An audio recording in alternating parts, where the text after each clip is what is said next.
দেখুন 358 দিন ধরে আমরা বসে রয়েছি। মূলত আমাদের যে দাবি, সরকারি কর্মচারীদের বকেয়া ডিএ অবিলম্বে দিতে হবে।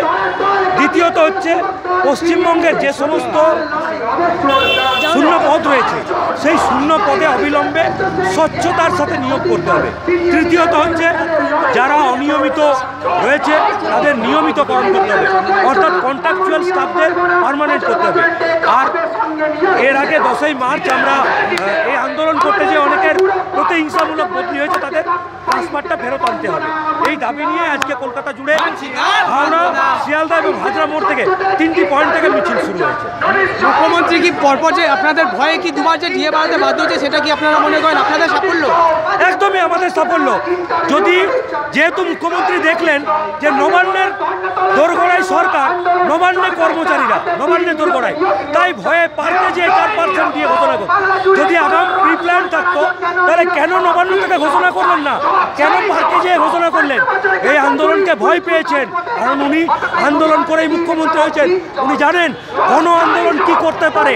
আগামী দিনে এই আন্দোলন গণ আন্দোলনের রূপ নিতে চলেছে। মুখ্যমন্ত্রী, আবারও আপনাকে অনুরোধ করব, আপনি সতর্ক হন। যদি আপনার সরকার সতর্ক না হয়, পশ্চিমবঙ্গের সরকারি কর্মচারীরা আগামী দিনে কাজ বন্ধ করে দেবে। পশ্চিমবঙ্গের সরকারের কর্মচারী আমরা কাজ করতে এসেছি। স্কুলগুলো, প্রত্যেকটা স্কুল শনিবারে খোলা থাকে, সরকারি কর্মচারীদের শনিবারে ছুটি থাকে। শনিবারে সরকারি কর্মচারীদের ছুটি থাকবে, ডিউটি করবে, রবিবারে ছুটি থাকবে, কিন্তু আমরা কাজ করতে রেডি, কাজ করেওছি বলেই আপনার বাংলা এগিয়ে। কিন্তু গল্প হচ্ছে ভাত দেবার মুরদ নেই, আর কিল মারার গোসাই বেতন দেওয়ার বেলা আপনি দিতে পারবেন না, আর কাজ করাবেন 16 আনা, তা হবে না, তা হবে না। আপনিই বলেছিলেন কেউ খাবে আর কেউ খাবে না, তা হবে না, তা হবে না। কর্মচারীরাও খাবে।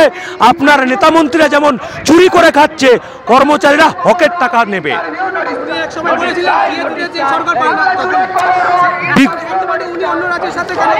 উনি যখন বিরোধী দলনেত্রী ছিলেন তখন বলেছিলেন যে সরকার কর্মচারীদের বকেয়া দিতে পারে না তার সরকারে থাকার অধিকার নেই।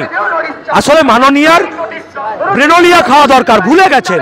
ব্রেনোলিয়া খেলে হয়তো মনে থাকবে, না হলে আমরা মনে করিয়ে দিচ্ছি। মাননীয়া, হয় আপনি বকেয়া মিটিয়ে দিন, নইলে আপনি আপনার কথা মতো ছেড়ে চলে যান। দুটোর মধ্যে একটা তো কিছু করুন, হয় আপনার কথার দাম রাখুন, আর না হলে আপনি ছেড়ে চলে যান।